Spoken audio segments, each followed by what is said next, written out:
We want justice. We want justice. কথা date পেডেট জুবিনদাৰ ক্ষেত্ৰত কিন্তু ডেট পেডেট নহ'ব চিধা কথা আমি চৰকাৰক জনাই দিব বিচাৰিছোঁ আৰু 2 নম্বৰ কথা হৈ গ'ল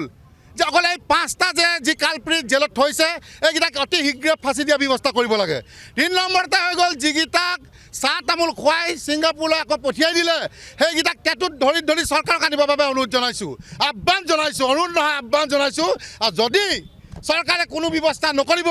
কিন্তু আমি ইয়াৰ প্ৰত্যুত্তৰ দিবলৈ কিন্তু সাজু আছোঁ জুবিনদাৰ ক্ষেত্ৰত কোনো ধৰণৰ কম্প্ৰমাইজ নহ'ব যেনেধৰণে অবৈধ মিয়া বাংলাদেশীৰ ক্ষেত্ৰত যেনেকৈ চৰকাৰে কুণ্ঠাবোধ কৰা নাই খেদিবৰ কাৰণে খেদি পঠিয়াবৰ কাৰণে উচ্ছেদ কৰিবৰ কাৰণে ঠিক তেনেধৰণে জুবিনদাৰ ন্যায়ৰ ক্ষেত্ৰতো কিন্তু আমি ইয়াত কোনো কুণ্ঠাবোধ যাতে নকৰে আমি এই অসমীয়া যুৱ মঞ্চৰ তৰফৰ পৰা এইটো আহ্বান জনাইছোঁ অন্যথা কিন্তু আজি আমি দিছপুৰ চলা কাৰ্যসূচী এটা লৈছোঁ কিন্তু ইয়াতকৈ ভয়াৱহ আন্দোলন কাৰ্যসূচী এটা ল'বলৈ বাধ্য হ'ম ইয়াৰ বাবে জগৰীয়া হ'ব চৰকাৰ আৰু ইয়াৰ বাবে জগৰীয়া হ'ব প্ৰশাসন এই মহিলা মঞ্চটা লৈ লওঁ আজিলৈকে জুবিনদাক ন্যায় দিব পৰা নাই আজি সেইকাৰণে আমি দিছপুৰ চলো কাৰ্যসূচী লৈছোঁ আৰু এই দিছপুৰ চলো কাৰ্যসূচীত আমাক বাধা প্ৰদান কৰিছে প্ৰশাসনে যিহেতু আমি জুবিনদাৰ ন্যায় বিচাৰিছোঁ জুবিনদাৰ 5 মাহ অতিক্ৰম হৈ গ'ল কিন্তু জুবিনদাৰ পৰিয়ালে আজিলৈকেও ন্যায় পোৱা নাই আমি দাবী কৰিছোঁ আজি স্মাৰকপত্ৰৰ যোগেদি বিশেষ আদালতৰ জৰিয়তে জুবিনদাক ন্যায় দিব লাগে আৰু যিটো অবৈধ বিদেশী বিতৰণৰ কথাত চৰকাৰখনে যি শ্লোগান চলি আছে এই শ্লোগান বন্ধ কৰি প্ৰকৃত বিদেশী বিতৰণ কৰি তেওঁ ব্যৱস্থা গ্ৰহণ কৰিবৰ বাবে আজি আমি অসমীয়া যুৱ মঞ্চ অসমীয়া মহিলা মঞ্চই দাবী জনাইছোঁ ইয়াৰ অন্যথা কিন্তু অনাগত দিনত ইয়াতকৈ গণতান্ত্ৰিকভাৱে আমি কাৰ্যসূচী ল'বলৈ আমি বাধ্য হ'ম আমি অসম চৰকাৰক সকীয়াই দিছোঁ যদি জুবিনদা যেতিয়ালৈকে ন্যায় নাপায় অসমীয়া যুৱ মঞ্চত তেতিয়ালৈকে আন্দোলন অব্যাহত থাকিব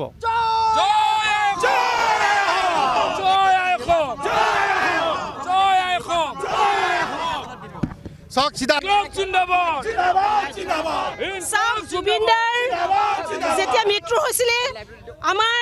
মুখ্যমন্ত্ৰী মহোদয়ে কৈছে জুবিনদাক হত্যা কৰা হৈছিলে যদি হত্যা কৰা হৈছিলে হত্যাকাৰীবিলাকক কিয়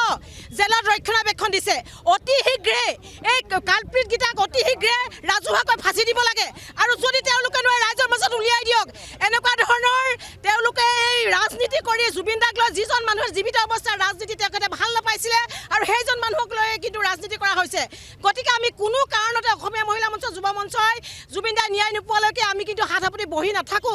অতি শীঘ্ৰে জুবিনদাৰ যে ছিংগাপুৰত তেখেতে খুব কৈছিলে যে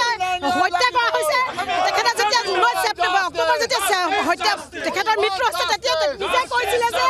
জুবিনদাৰক হত্যা কৰা হৈছিলে যদি হত্যা কৰা হৈছিলে কিয় আজিলৈকে জুবিনদাৰ হত্যাকাৰীবিলাকক ফাঁচি দিয়া হোৱা নাই এটা গোটেই বেবেৰী মান কৰি পেলাইছে মাত্ৰ জুবিনদাক লৈ ৰাজনীতি চলি আছে আৰু তেখেতে সৌদিনা কৈছে যে জুবিন ক্ষেত্ৰলৈ যদি যায় মুখ্যমন্ত্ৰী কৈছে ৰাজনীতি নকৰিব কিন্তু তেখেত মুখ্যমন্ত্ৰী ডাঙৰীয়াই নিজে কিন্তু ৰাজনীতি কৰি আছে গতিকে অসমৰ জনসাধাৰণে কিন্তু তেখেতৰ সকলো কথা দৃষ্টি নিক্ষেপ কৰি আছে কিন্তু অনাগত দিনত জুবিনদাৰ যদি ন্যায় নাপায় তেখেতে নিজে কৈছে বিজেপিক ভোট নিদিব গতিকে তেখেতে কিন্তু নিজেই নিজৰ কথাত বান্ধ খাইছে গতিকে অতি শীঘ্ৰে জুবিনদাৰ ফাষ্ট ট্ৰেক আদালত গঠন কৰা অতি শীঘ্ৰে জুবিনদাৰ ন্যায় দিয়া ব্যৱস্থা কৰিব লাগে